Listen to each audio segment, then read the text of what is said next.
This is part 2 in a series on Megillat Esther as an allegory. In part 1, we talked about allegory basics. We covered that characters in an allegory represent something more than individual people, and that the events of the story reflect very large themes. We interpreted Esther this way in part 1, which I call the external view of the allegory. In the external view, we understand that the story is about the world, in this case about God, the Jews, and all human history. And that's sometimes called the exoteric view. The internal or esoteric interpretation is different. You've probably heard this word esoteric before. It might be a little scary, hidden knowledge, mysticism, Kabbalah, stuff like that. I'll try to express it simply. Just as the world is a vast and complex place, individual human beings are vast and complex within themselves. We all know this from psychology, and people have known it for a long time. What's more, many people throughout history have said, what you're looking for is within you. The esoteric view suggests that the allegory is about the inner journey. Let's take some basic Jewish ideas as an example. The journey from Egypt to the Promised Land. We can understand that as a description of historical events. Egypt, Mitzrayim, means the narrow places. The Promised Land, the land flowing sweet with milk and honey. It sounds a lot better. Perhaps Egypt is a metaphor for a state of mind. Perhaps the Promised Land is also a metaphor for a deeply fulfilling life experience. The esoteric perspective takes the story as a map of the inner journey. So externally, Esther's about the redemption of the world, but internally, Esther is about the redemption of the individual self, about reaching holiness, joy, peace, fulfillment in life.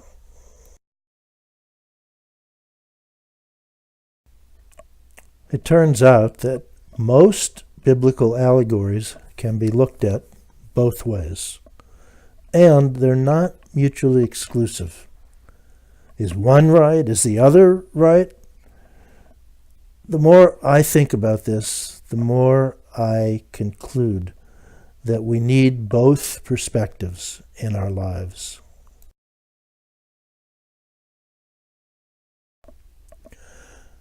We still have to map the characters and understand the themes, but the map may change and the themes may change. And the big difference with Esther is the position of the king. Externally, I suggested that the king represents a certain type of person I called the redeemable Gentile. Internally, the king is simply every person. The king is you and me. Each one of us is a king. We don't always think about it that way, but each person has free will, the power of choice. And that makes us the king of our own life. Only we control the choices we make. Now, Haman and Esther. In our lives, we have a set of influences, and some lead us toward fulfillment, some lead us away from it. Haman and Esther represent the bad influences and the good influences. Mordecai still represents God, just as he did in the external view. God here being the power that created us, keeps us alive, and wants us to be fulfilled. So these are the characters and the themes, the interactions, the relationship, and the events of the story explain the journey. And this is information that can really help us to understand where we've been, where we are, and where we need to focus to move forward. In our external interpretation, we said that this is a very big story, and in one way, what could be bigger than the Jews, God, and all human history? Maybe the story of the individual person going from darkness to light, going from the narrow places to the promised land, is just as big, if not bigger.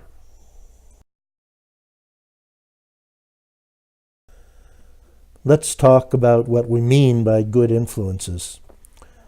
In the Jewish tradition, Torah, Tanakh, our whole wisdom tradition is the main guide to life well lived. Hopefully, parents, maybe not always.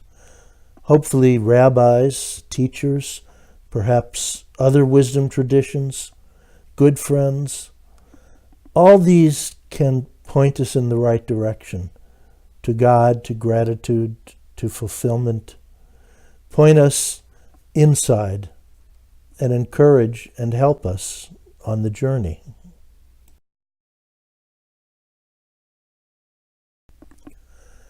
And of course, the bad influences are the ones that point us in the wrong direction. The snake in Eden is perhaps the archetype of a bad influence.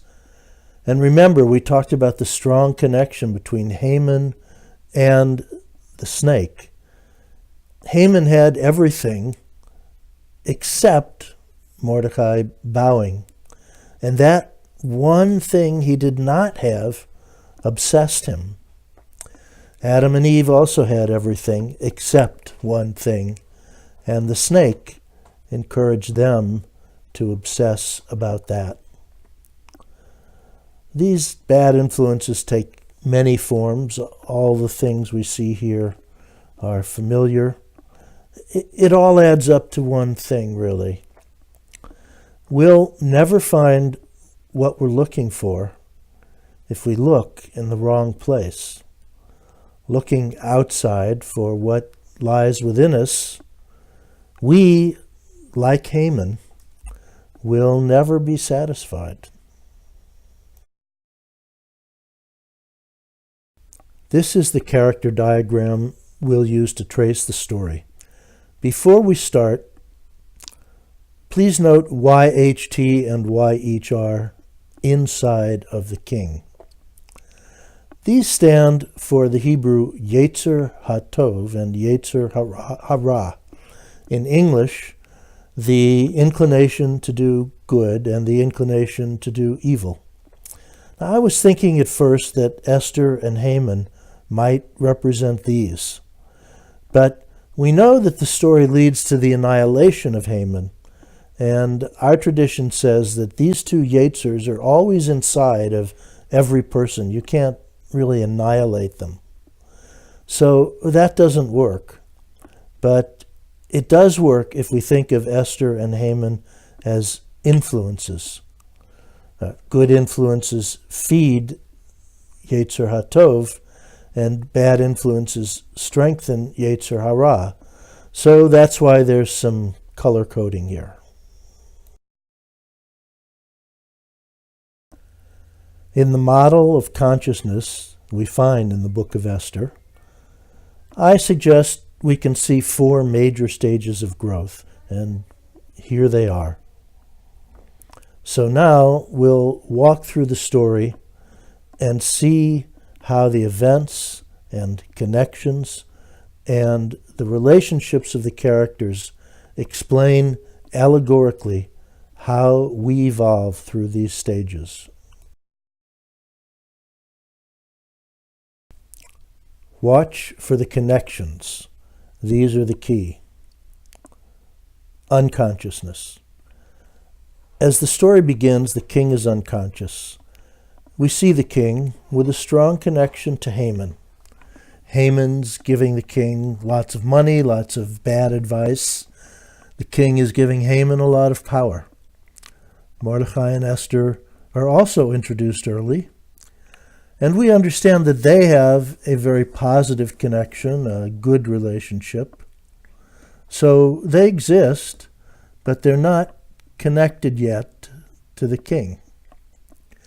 We also learn very early that Mordecai and Haman have a negative, adversarial connection, because Haman's nature will never accept a higher power, even if it's a good power.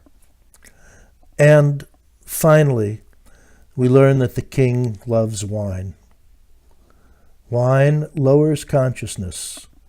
Wine makes the king complacent and helps to keep him in this condition of ignorance. And this is a good moment to point out how the allegory cautions us about complacency. When we read the Megillah, it's very easy for us to see that Haman is a bad influence on the king. Very obvious. So we may feel that we are not ignorant. And if we do, the joke's on us.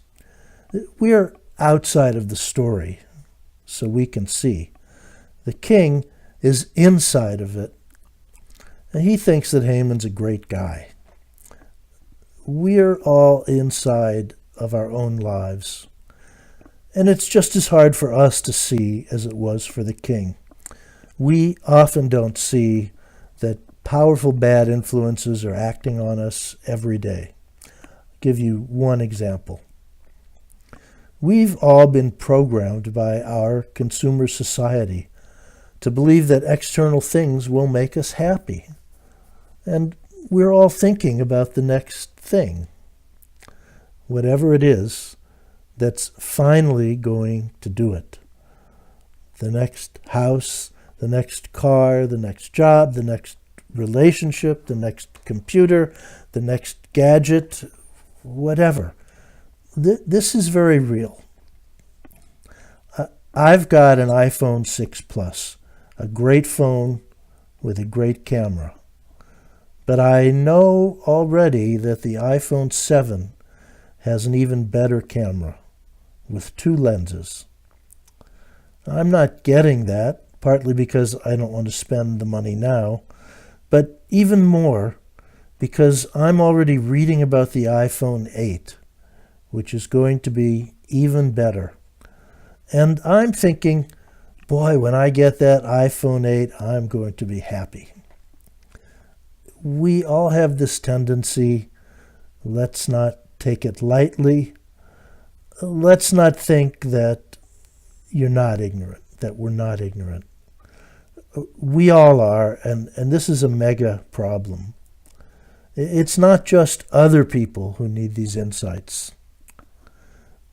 It's us.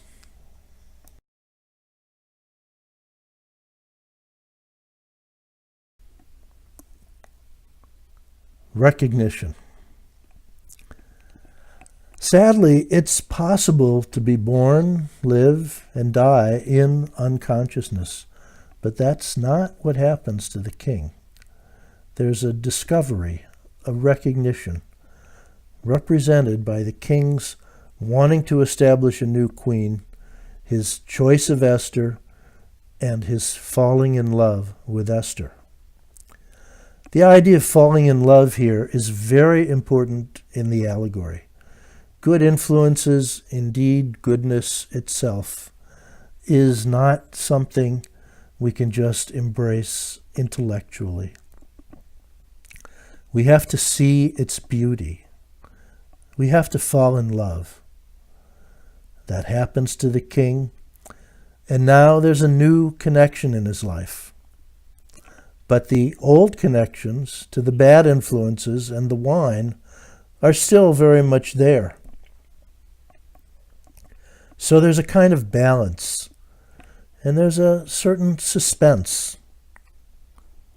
Which way will it go?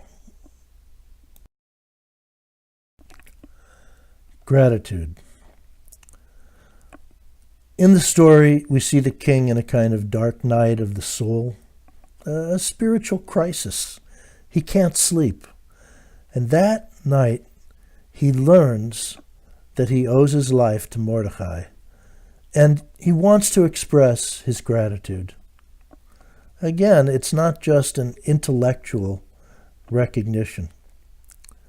When a person sees and feels that life itself is a gift, gratitude and the desire to express gratitude come naturally.